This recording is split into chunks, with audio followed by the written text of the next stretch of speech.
कि आज का जो कार्यक्रम रहा जो सम्राट अशोक जी का जयंती आप लोग मना रहे हैं, क्या कहते हैं? ये सम्राट अशोक महान का जो जन्म हुआ था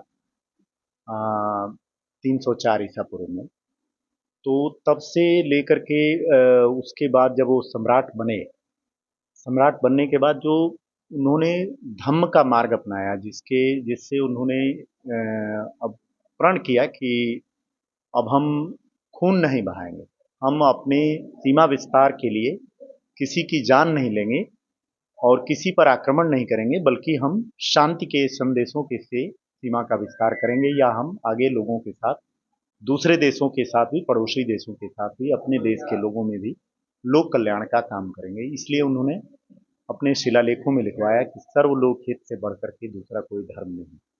आज के कार्यक्रम में कहाँ कहाँ से लोग शामिल हैं? इस कार्यक्रम में मैं खुद दिल्ली से आया हूँ। मैं सम्राट अशोक क्लब का राष्ट्रीय महासचिव हूँ। मैं दिल्ली में रहता हूँ और मैं दिल्ली से आया हूँ। मेरे साथ बहुत सारे हमारे साथी आए हुए हैं, और उत्तर प्रदेश, बिहार, झारखंड, उड़ीसा और पंजाब, हरियाणा और छत्तीसगढ़ से लोग आए हुए हैं। उनके विचारों से आजकल के युवाओं को क्या कुछ सीखना चाहिए?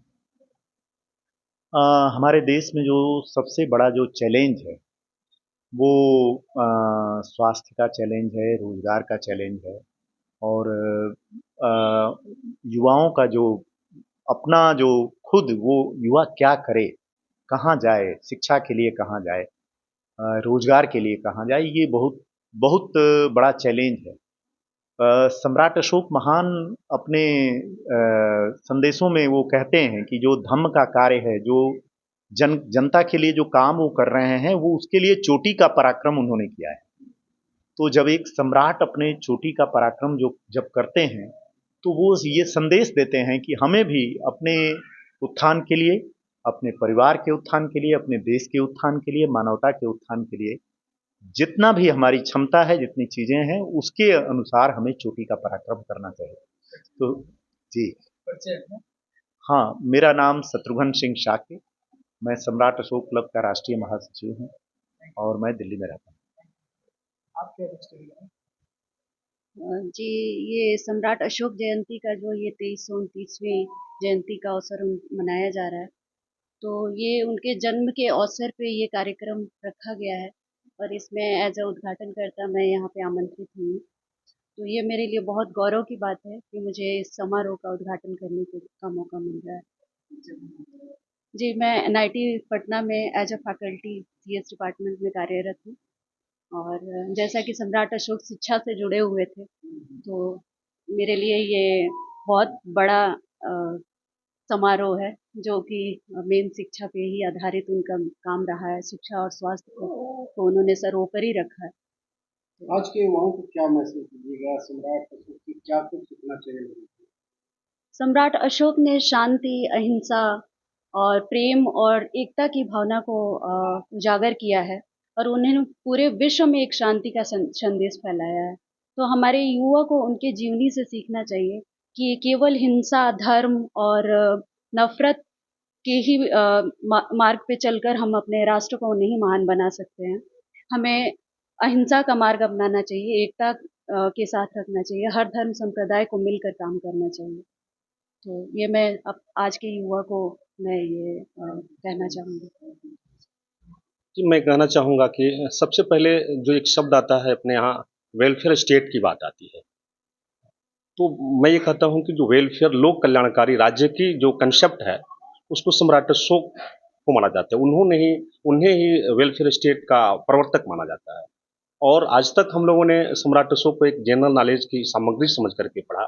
आज तक उनको हम लोग अपने इस देश के जो विभिन्न तरह की, जैसे सर ने बताया, समस्याएं हैं अपने देश में, उनका समाधान मान करके आज हम लोगों ने नहीं पढ़ा।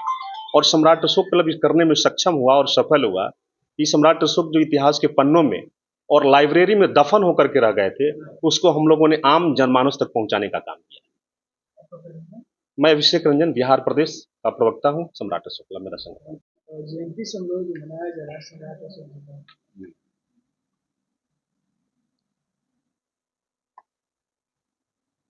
ये बहुत ही पवित्र ऐतिहासिक दिन है, क्योंकि बिहार भूमि से जो एक बहुत बड़ी चंदा सोच रहे, लेकिन बाद में चलकर धर्माशोक के नाम से दुनिया में उनका नाम है, धर्माशोक। चंदा शोक से धर्माशोक, धर्म की राज। तो इन्हीं के आदर्शों पर जाकर, जैसे आसपास जितने नेबरिंग कंट्रीज हैं, आप श्रीलंका, थाईलैंड, बर्मा, जितने जापान, ये सब देश एक अहिंसा के मार्ग, ज्ञान के मार्ग पर चलकर आज बहुत ही एक नए शिष्टाचार, नए कल्चर साउथ एशिया देश में इस बिहार से शुरू। इसीलिए बिहार के महान राजा ने दुनिया में जो संदेश आज अंतर्राष्ट्रीय तरह से भारत और खास करके बिहार धरती को नमन करते हैं, हाथ जोड़ते हैं। किस कारण से? एक महान सम्राट अशोक जी के कारण से ये। तो इसीलिए, और इस देश को एक स्वर्णमय युग कहा और सोने की चिड़िया भी कहा गया।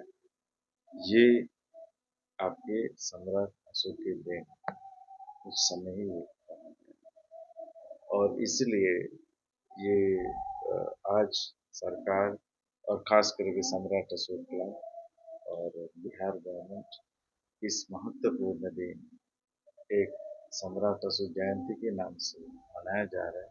इसके लिए हम लोग महाबोधि सोसाइटी ऑफ इंडिया और सभी विश्व बौद्ध जगत की तरफ से हम लोग इनको धन्यवाद भी देना चाहता हूँ आगे बढ़ाने का।